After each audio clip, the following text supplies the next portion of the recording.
बिहार की राजनीति में सब कुछ ठीक ठाक नहीं है। ये इसलिए कहा जा सकता है कि बिहार में एक बड़ा उलटफेर हो सकता है। जहां राजद लगातार बीजेपी और जेडीयू के गठबंधन पर नजर टिकाए हुए है, वहीं पर बीजेपी लगातार सरकार को चलाने पर पूरा ध्यान लगाए हुए है। वहीं जेडीयू खुद को एक छोटे भाई की भूमिका में पाकर दुखी सी नजर आ रही है। 2020 के विधानसभा चुनाव के समय से ही भाजपा का लोजपा के प्रति जो प्रेम है वो जेडीयू को रास नहीं आ रहा है। राजनीतिक नौकरशाही के गलियारे में इन दोनों ये चर्चा लगातार हो रही है कि आखिरकार भाजपा जेडीयू का साथ कब तक चलेगा। हालांकि दोनों ही पार्टियों के नेता इस तरह की स्थिति आने से साफ तौर पर मना कर रहे हैं, लेकिन सच्चाई ये है कि जेडीयू अपने आप को दूसरे पायदान पर पाकर दुखी है। यहाँ तक कि जेडीयू की प्रदेश कार्यकारिणी की जो बैठक हुई थी, उसमें जेडीयू के हारे हुए उम्मीदवारों ने अपनी हार का ठीकरा सीधे सीधे बीजेपी के माथे फोड़ दिया और उन्होंने साफ कहा कि बीजेपी ने उन्हें साजिश करके हरवाया है। नई सरकार बनने के बाद मंत्रिमंडल विस्तार को लेकर भी बात आगे नहीं बढ़ पा रही है। हाल ही के दिनों में बिहार में राजनीतिक बयानबाजी चरम पर है।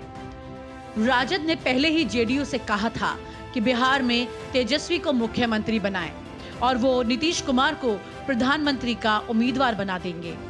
हालांकि नए साल में राजद ने साफ कहा कि जेडीयू के साथ तो गठबंधन का सवाल ही नहीं उठता है, क्योंकि यह उनके सिद्धांतों के खिलाफ होगा। तेजस्वी यादव ने कहा कि भाजपा को कई फैसले नीतीश कुमार से कराने हैं, जिसको लेकर नीतीश कुमार की चिंता साफ दिख रही है। रस्साकशी के साथ ये सरकार ज्यादा दिन नहीं चलने वाली है। हम मध्यावधि चुनाव के मद्देनजर तैयारी कर रहे हैं। इसी बीच कांग्रेस के एक नेता भरत सिंह का बयान सामने आया। उन्होंने कहा कि कांग्रेस के आधे से अधिक विधायक दल बदलने को तैयार हैं। पार्टी के विधायक दल के नेता अजीत शर्मा ने भरत सिंह के इस बयान का कड़ा विरोध किया और नेता के वजूद पर ही सवालिया निशान लगा दिया। तेजस्वी यादव के बयान पर भूपेंद्र यादव ने भी दावा कर दिया कि खरमास के बाद तेजस्वी यादव अपनी पार्टी ही बचा लें। राजद में परिवारवाद के प्रति बौखलाहट है।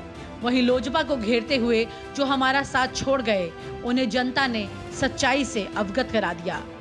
और भूपेंद्र यादव के इस बयान का साथ देते हुए जेडीयू के नेता केसी त्यागी ने कहा, मैं भूपेंद्र यादव के आंकलन से सहमत हूँ। बिना सत्ता के कांग्रेस और आरजेडी के लोग ज्यादा दिन रह ही नहीं सकते, जैसे जल के बगैर मछली नहीं रह सकती। बिहार सरकार के मंत्री लल्लन सिंह ने तो एक और कदम आगे जाकर कह दिया कि भूपेंद्र यादव जिस दिन चाहेंगे पूरी आरजेडी का भाजपा में विलय हो जाएगा। आरजेडी भी कहां तक चुप रहती। पार्टी के राष्ट्रीय उपाध्यक्ष शिवानंद तिवारी ने पलटवार करते हुए कहा, राजद पर कृपा ना करें, तोड़ सके तो तोड़ कर दिखाएं। हमने आपको बताया कि जिस तरह से बिहार में इन दिनों कोई भी पार्टी बयानबाजी से पीछे नहीं हट रही है, उसमें इन दिनों राजनीतिक गलियारों में तेजी से कयास लगाए जा रहे हैं कि बीजेपी और जेडीयू का गठबंधन जल्दी ही टूट सकता है। ऐसे में राजद लगातार जेडीयू के इस गठबंधन पर अपनी नजर टिकाए हुए है और बीजेपी लगातार सरकार में अपने फैसलों पर ध्यान लगाए हुए है। वहीं पर जेडीयू खुद को थोड़ा घुटन भरा सा महसूस कर रही है। ऐसी तस्वीरें लगातार सामने आ रही हैं। कुल मिलाकर बिहार की राजनीति में सब कुछ ठीक नहीं है।